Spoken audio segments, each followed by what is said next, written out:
Scorpio, greetings and welcome to your reading. This is a reading for the energy of Scorpio in the month of October 2020. This year is nearly complete, and your season is surely approaching. Um, so today we shall work with a 9 card spread. This is the Great Mirror reading on which uh, the visual sort of apparatus can show essentially the apparent, they could be projections or reversals, modes of karma or action between you and the object of your affection, okay? This object can be a person, place, or thing, or perhaps a project, something of the like, okay? Now, we'll go ahead and pull a bit from the oracle. Working with the Russian Fairy Oracle. We'll go ahead and pull a bit for that. The underscoring energy with the situation shall emerge.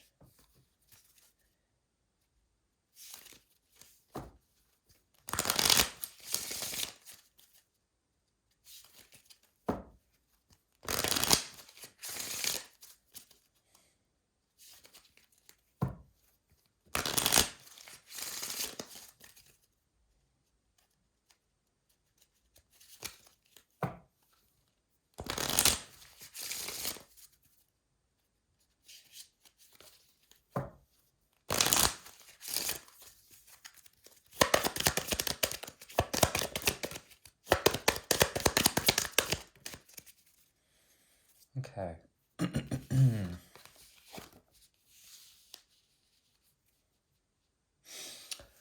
My dear Scorpio, something that you are growing is perhaps taking difficulty in finding the roots of the matter.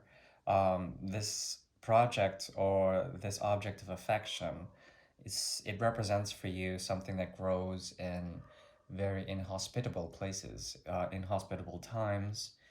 This also can be you. Essentially, to find nourishment, to find grounding, it takes a lot for the roots to get there, to get below the murkiness of, say, water.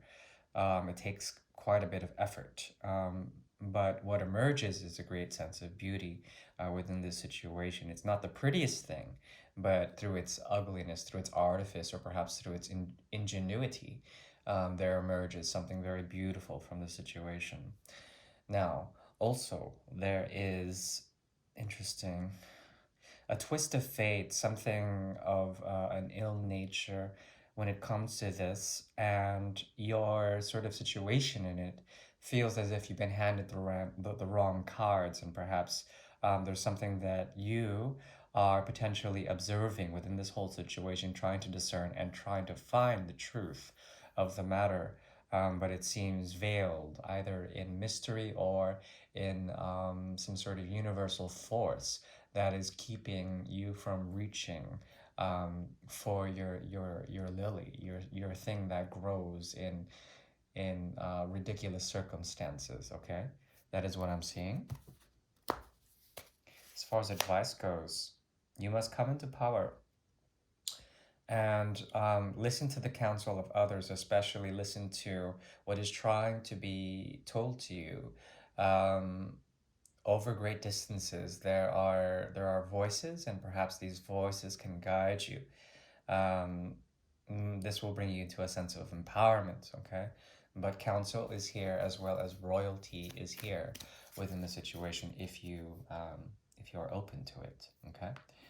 Now, let's go ahead and build for you the Great Mirror. The Great Mirror, as I've said and mentioned before, is a 9 card spread, but I will be clarifying and pairing it up with other cards in order to understand a bit more of the depth when it comes to the perceptions of you and this person in the Great Mirror. Okay? These perceptions emerge from the unconscious, subconscious, and conscious projections of the mind, as well as projections of the energies between you two. So there will be some sort of cosmic interplay between you and the other. Please relax and clear your mind. I do appreciate you, my dear Scorpio. I'm also available for private readings. I have had any very much, very. Uh, so if you are open to that, I am available by email.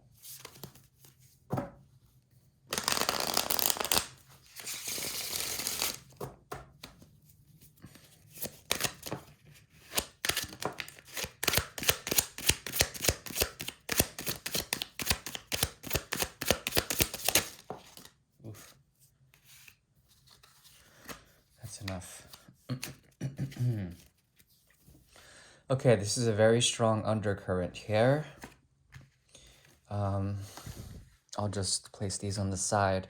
There's something about you here in the situation and them here in the situation that crowns certain things. You here also with the Ten of Pentacles in the reverse and them with the Three of Rods in the reverse here.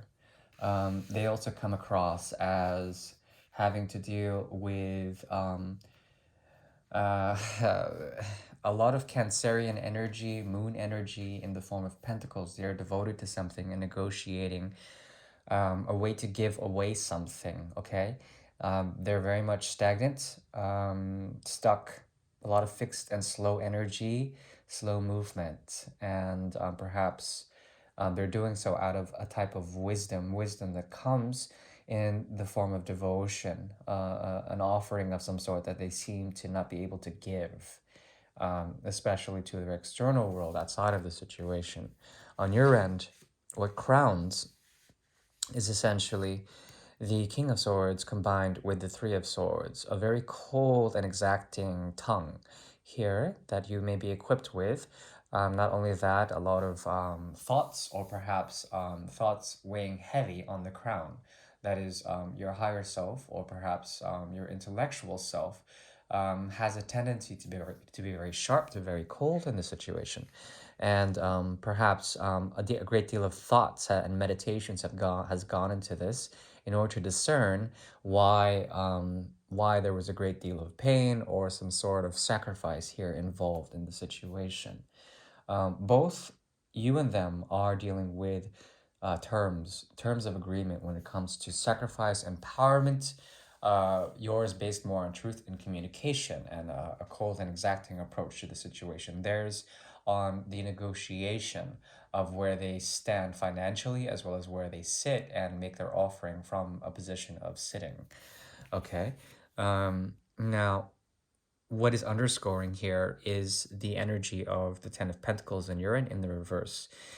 This speaks of lottery, it speaks of chance, and it speaks of the communication between the sun and the moon, um, trying to understand the divide between masculine, feminine, trying to understand essentially the social understanding of it all and the implications of the 10 in the reverse of the 10 of Pentacles in reverse, especially, is a break in a type of resource, a stopping of resources or a stopping of energetic exchanges between you and this person, okay, as the underscore. Theirs is more the Three of Rods in reverse, kind of a need to reach the finish line, to get there already, but they can't. But seeing that they're very much based in the realm of pentacles, it's very difficult for them. There's something that's operating around them that is out of their hands, even though they are trying to keep it within their grasp. Um, Perhaps the flow of energetic resources from one person or one party to another, okay? And especially with their external world. Okay, your object of affection can be seen as someone who is trying to process something. They're at a point of choking or stagnation when it comes to their heart's desire. And not only that, they find tension in the world around them, but they're trying to let this go and process it, seeing and trying to understand the intersection, the intersecting point, the node. There's something about them that's very sort of clean and trying to understand a bit more of the analytical aspects of a situation. Okay, could be that they've always appeared tense, but they're not being able to show it. And not only that, they are very much within their ego, and they're trying to understand why there are certain processes or neurological impulses that make them more reactive. But even then, they don't seem to be able to stand up to the challenge or face the music. Okay, on your end, what you are being projected as is someone who has a great deal of energy placed in other places, at least having options, perhaps projecting in different ways, but then also projecting that you have a purity in mind, that you have some sort of choice that is deep and intense and has been essentially having to deal with your second or seventh houses, the 27, the 9, the 7, and the 2. Okay, the other, as well as trying to understand where you stand and really where you fit in when it comes to what is being created around you, when it comes to the possibilities of Neptune and the possibilities of the other as an objectified chalice or something like that, an objectified carrier for your emotional love, which is in a very intense love. Okay. Um, but you're trying to cut through the haze there as well. There's a lot of shit going around both of you here. What is going on between both of you also is espion. There's a part of you that is deeply watching or perhaps observing uh, the behavior or the processes that they're going through as well. And you're trying to understand through their motivations a bit more about yourself, possibly. Um, you are a student of this situation, and something about you wants to become a master of it, wants to be crowned with essentially a form of truth with the capital T, as well as retribution. If you're not careful, there's something about the King of Swords here that could be in chasing after some form of revenge, which could be interesting. Um, now, on the soul level, the Two of Cups in reverse here, as well as the Two of Swords here. There is something you see in this person, place, or thing that can forever be a type of partner for you. There's a sense of amity or perhaps camaraderie with them, in that they are concerned with your well being. At the same time, because of such, in this placement, the swords coming down here in the unconscious realm, there is a connection that is based on processes of the mind, left and right brain, and perhaps dualisms, which can actually cloud and perhaps prevent emotional sort of clarity within the situation, because the mind is constantly divided with logically trying to analyze and perhaps reproduce or produce the right answer within this, meaning that the soul connection here is quite deep. The energy that exists between you two is quite deep. But because of such, there's a cutting sort of energy here with the Two of Swords turning into a pair of scissors, um, as well as the 10 is implied here, some sort of ending that could prematurely occur with the energy of Two of Swords, which is essentially, that's the secret of the Two of Swords. It's actually Moon in Libra, and Moon in Libra is very much concerned with the axis of war in a way. The mind can be a very strong component um, in spinning words or actions through words that can be very cutting. Okay, so there's the implication that if this person is a runner, say, or if this project is something that is far beyond your reach at the moment, it's because of some very intense psychological isms about them or around the implications of what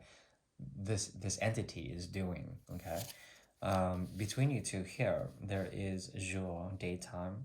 The energy of the sixth house is here, as well as Virgo is here. The connection here is very strongly chemical, and not only that, it sits well with the energy of Virgo, which is about purity. Okay, purity as well as devotion. Um, the moon supersedes the sun in this equation. It is above the sun. And there is something about the nurturing aspect and the reflective aspect about this that puts you into a state of reflection within the situation, especially on a soul level, on a very deeply meditative level. The unconscious is speaking of this sixth house energy, this Virgo energy between you two. Not only that, there's a great deal of analysis and self criticism that can be seen in reflection between both of you. It's very difficult, but also very healthy in that it can be conducive to some really beautiful states of being between both of you. On your end here, we have desire popping up, the Two of Cups in reverse. Very interesting, considering that between love and desire, there's more of desire than love for this situation. So it could be that there is a form of love that is highly suppressed, but the desire is very much heavy in terms of fire energy, in terms of creative impulse, in terms of sexual energy between you and this other. Okay, I'm sensing a lot of Libra as well as Leo, possibly Taurus, Cancer as well, and yeah, maybe a bit of Aries, an evolved Aries. Now, um, because the desire is here, because the Two of Cups is here, it could be that this is a very basic sort of infatuation on one hand. On the other, it could be that the love is there because Two of Cups still implies love, even in the reverse, but the desire is much more compelling than the actual love itself, whatever that may mean.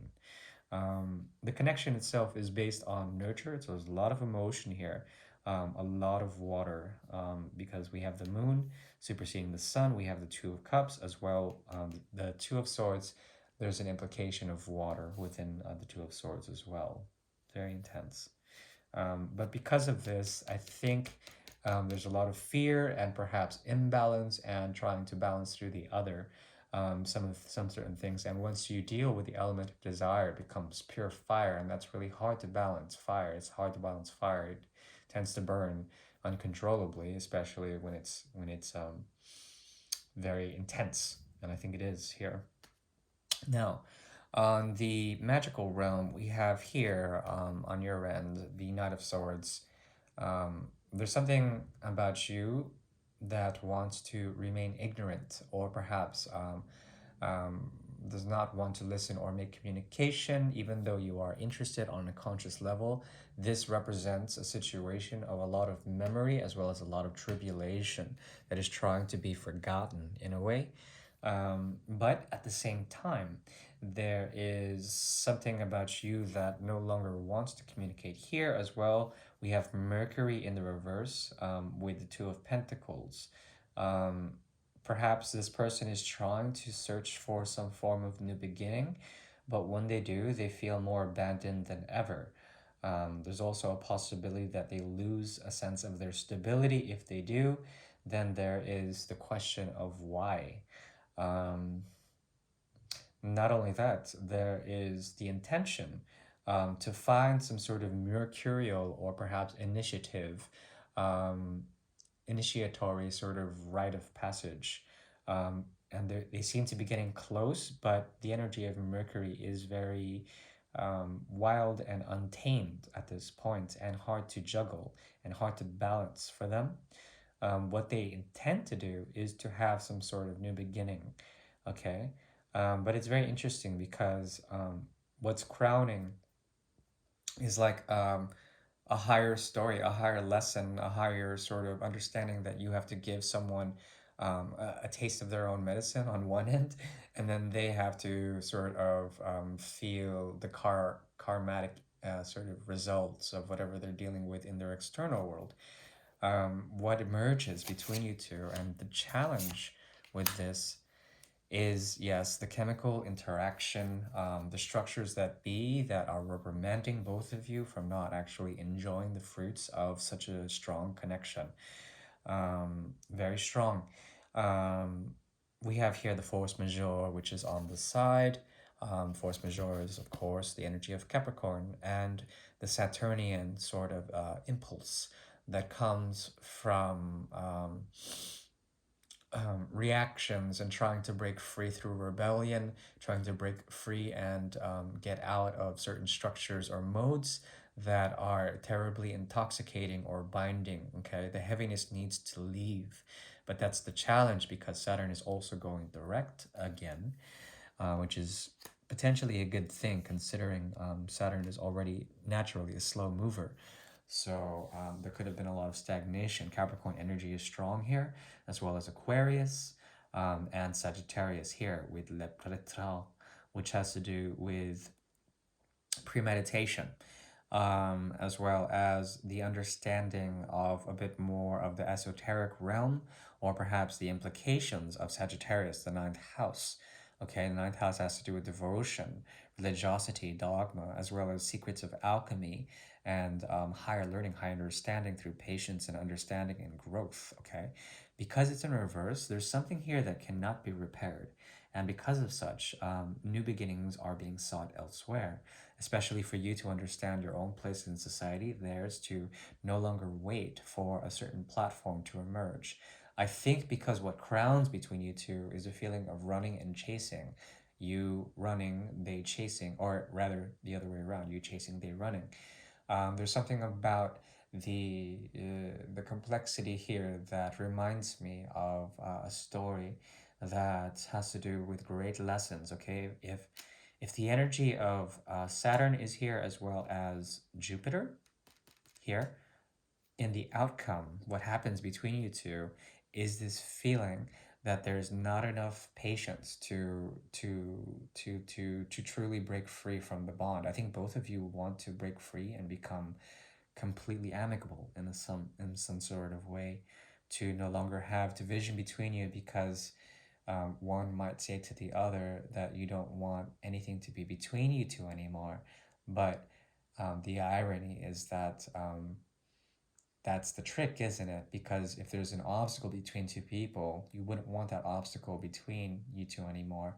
But then if there's like a connection between you two, um, then you wouldn't want that to be between you either. And that's the trick, because the obstacle can be the connection, and that is what is blocking both of you from truly living out a natural flow of karma. Okay. Hopefully this helps. That was very deep. It does not need any clarification beyond this. I do appreciate your time and your likes and your continued support of my channel. I'm open for donations. If you would like to do that, please just send me an email, and I do appreciate that as well. Please take care now. I shall see you in the near future, and a very early birthday cordiality towards your end. And thank you. Bye bye.